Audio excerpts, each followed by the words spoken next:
90-এর দশকের শেষ আর 2000 দশকের শুরুর দিকে ঢাকাইয়া সিনেমার পর্দায় ঝড় তোলা এক নাম সাহারা, যার আসল নাম নূরজাহান আক্তার রুনা। ক্যারিয়ারের তুঙ্গে থাকা অবস্থায় হঠাৎ করে রূপালী পর্দায় থেকে নিখোঁজ হয়ে যান এই গ্ল্যামার গার্ল। কিন্তু কেন, কোথায় আছেন তিনি এখন, কেমন কাটছে তার বর্তমান জীবন, জানতে ভিডিওটি শেষ পর্যন্ত দেখতে থাকুন। ছোটবেলা থেকেই নাচের প্রতি ছিল তার প্রবল ঝোঁক। প্রখ্যাত নৃত্য পরিচালক আজিজ রেজার হাত ধরে বিনোদন জগতে তার পা রাখা 2004 সালে শাহাদাত হোসেন লিটন পরিচালিত রুখে দাঁড়াও সিনেমার মাধ্যমে ঢালিউডে তার অভিষেক ঘটে। তবে পথটা সহজ ছিল না। 2005 সালে বাবাকে হারিয়ে মানসিকভাবে ভেঙে পড়েন তিনি। বন্ধ হয়ে যায় পড়াশোনাও। কিন্তু সব প্রতিকূলতা পেরিয়ে 2008 সালে শাকিব খানের বিপরীতে পিয়া আমার পিয়া সিনেমাটি তার ক্যারিয়ার মোড় ঘুরিয়ে দেয়। এটি ছিল সেই সময় অন্যতম ব্লকবাস্টার হিট সিনেমা, যা তাকে রাতারাতি তারকা খ্যাতি এনে দেয়।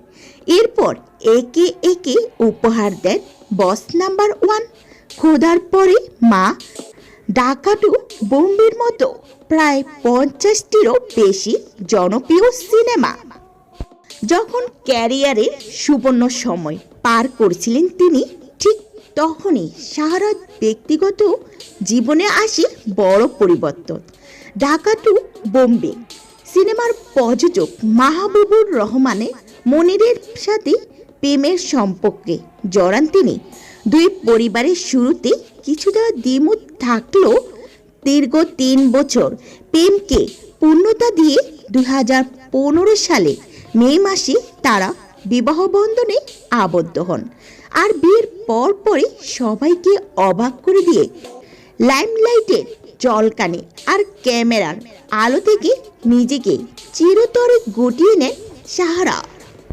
পর্দায় থেকে বিদায় নিলেও নিজেকে কিন্তু একদম অলস বসিয়ে রাখেননি তিনি। সাহারা এখন একজন সফল নারী উদ্যোক্তা বা ব্যবসায়ী বলা যায়। রাজধানী গুলশানে অবস্থিত police plaza shopping mall Sahara fashion house নামে তার একটি আধুনিক কাপড়ের দোকান রয়েছে। দিনের অধিকাংশ সময় তিনি এই ব্যবসা প্রতিষ্ঠান দেখাশোনা করে পার করে দেন। তবে ব্যবসার শুরুর দিকে মোটা অঙ্কের টাকা লোকসান করে কিছুটা ভেঙে পড়লেও তিনি দমে যাননি। বর্তমানে তিনি এই ব্যবসায় লাভের মুখ দেখেছেন। রূপালীর জগতের চাকচিক্য ও জলস্য ছেড়ে পর্দার পেছনে এই সাধারণ ও শান্ত জীবনকে বেছে নিয়েছেন আপনাদের সবার প্রিয় এই নায়িকা। বর্তমানে স্বামী, সন্তান ও পরিবার নিয়ে নিরিবিলি এবং সাধারণ জীবন কাটাতে তিনি সবচেয়ে বেশি স্বাচ্ছন্দ্য বোধ করেন।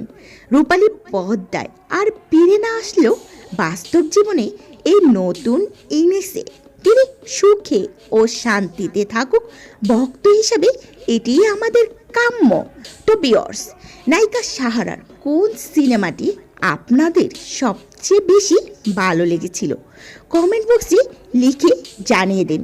ভিডিওটি ভালো লাগলে একটি লাইক এবং চ্যানেলটি সাবস্ক্রাইব করে রাখুন।